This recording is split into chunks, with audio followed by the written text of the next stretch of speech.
Hey, what's going on, guys? This is Logan from West Desert Shooter. I want to cover how I did the conversion process on my rifle, going from a short action to a long action, as well as going from a 308 size bolt face up to the Magnum size bolt face, and making my short action Ultra Mag long action rifle. So I'm not sure if you're familiar or not. This is my Tikka. It is a 7mm short action Ultra Mag.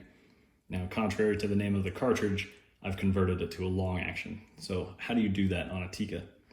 What's really cool about Tikka, they want to limit their SKUs. They don't want to have a bunch of different parts. So they make the same receiver for the long and short actions. The only difference there is your bolt stop. So what I did, this little L shape, if we look at it like this little lip comes in contact with your bolt as you pull your bolt back, and that's what stops it on the bolt travel. So originally mine had a little shelf further up, which means my bolt didn't travel as far back, so it was a short action. The way Tikka designed it, their short action mags have a little block in here so that the bolt would stop further forward on the short actions, and then on the long actions they just got rid of that little block for their magazines, and then this same dimension is their long action mag. It's really smart, works really well, and I'm sure it's really cheap to produce that way. This is just under 2.8 inches, and this is the main reason I changed to a long action. The magazine length restriction here, man, it barely holds 2.8. Like, there's barely any room for that nose of that bullet. On the 7mm short action Ultra Mag, the brass length itself is slightly longer, like where the neck ends is a little bit longer, as well as I wanted to run the heavy target bullets, which are inherently really long, especially on a larger diameter bullet like the 7mm. The heavier bullets you go with are going to go longer and longer. I do have a custom chamber in this setup for this cartridge where the bullet boat tail sits right down in the neck shoulder area. So this is a custom round and a custom tuned chamber specifically to my SAUM, which I sent a dummy round into Preferred Barrel Blanks, and they got my custom chamber cut up for me. So just so you guys are aware, if you're looking for a Tikka replacement barrel, they do offer Tikka pre-fit barrels, and they offer a shouldered version, which would essentially look like what I have here, where there's no barrel nut, or they also have a variable shoulder, which means that there's barrel nut here, and then you set your own headspace. They're fixed shoulders, screw right in, get it torqued to your action, you're done. You can check your headspace, but it should be set right from the factory, ready to go. Take the spring, drop it in the bolt stop, and then just sideways, using gravity to your advantage. Ooh. And then take your pin. It's just going to drop in from the top. Maybe move your bolt stop around just a little bit to get it lined up. Now, just so you know, this pin, that's as far as it goes down in there. So don't sit there and try and hammer that, because it's all the way in. That's all you need. The stocks have a little shelf to hold it in so it doesn't come out.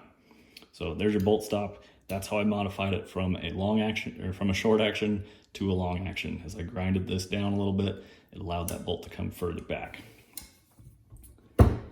So I did change to an Mdt Ess Chassis, which means that I use the MDT mags.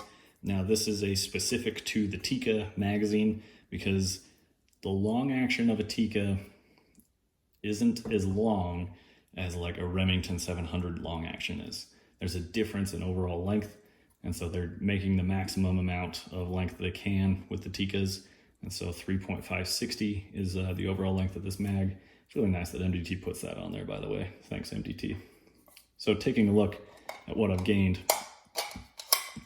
whereas this would absolutely no way fit in the short mag, or a short action magazine here. Like you can see, yeah, it's just no way it's gonna fit. Now I have tons of room. So like I could load an even longer bullet even further out, and it'd just be like a crazy long short mag. So I had the capability of doing that. I probably won't ever actually accomplish that. But that's why I changed to the long action. Now the next process is the bolt face. Now, I did modify the 243 bolt and machined the outside open to the Magnum size bolt face.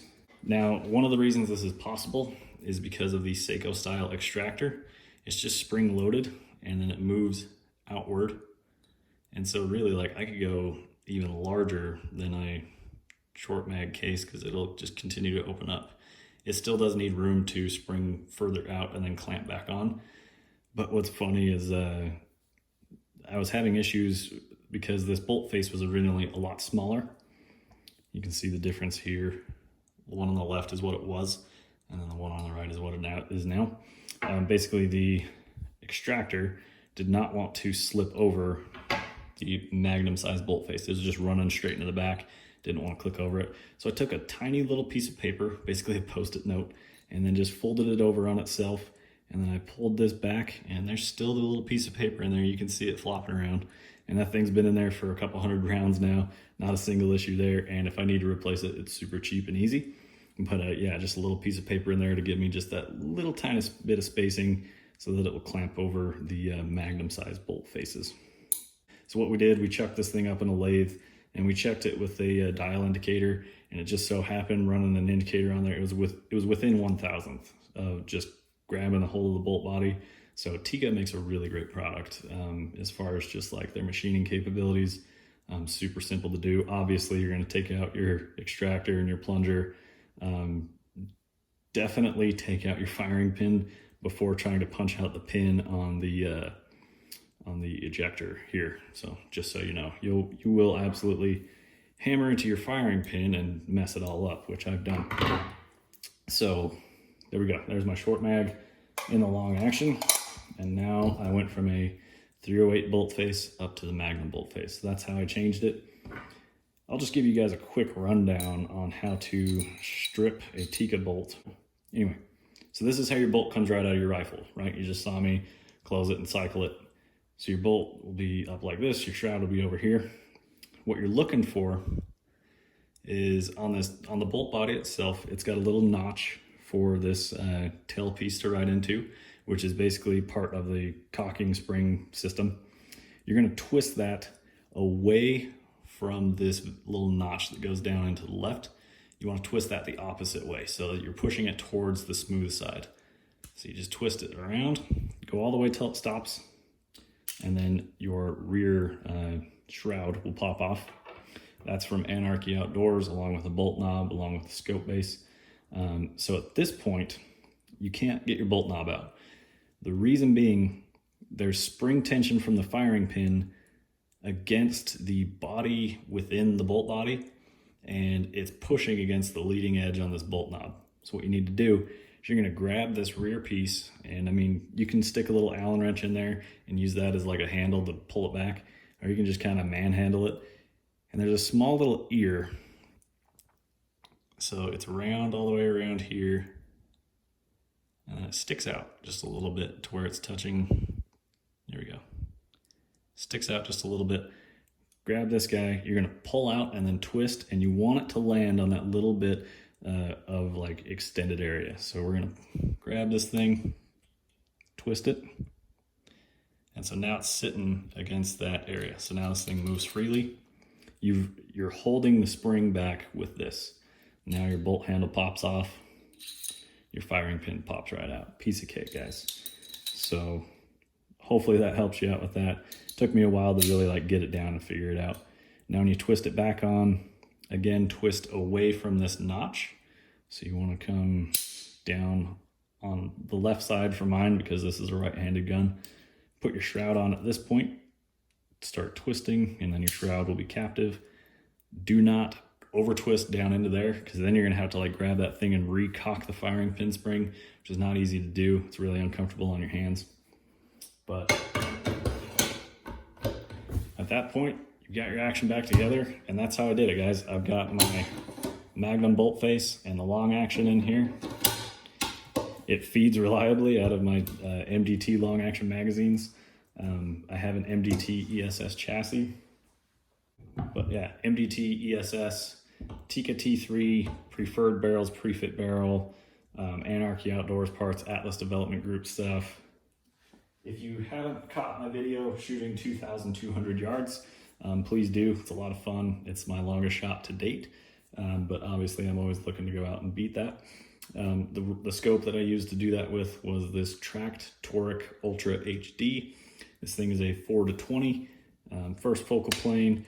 It's got the best feeling turrets in the industry. I don't have my zero stop set right now because I just re-zeroed it recently. It's got this great big scope mount on here. You're probably wondering what the hell this thing is. It's an adjustable scope base from Ivey, I-V-E-Y. So be sure to check them out as well. Really cool system. All right, guys, I'm gonna end that here. Hopefully that helped explain how I did the conversion and kind of all the custom stuff I've done to this thing. I have modified every single aspect on this thing except for the firing pin and the receiver, which the receiver has the bolt stop in it, which I modified. So technically the receiver, I don't know. Everything's aftermarket. I love this rifle. It's one of my favorite guns that I have. So we'll see you guys in the next one. Hopefully we'll be out here playing with this thing soon. Thanks for watching.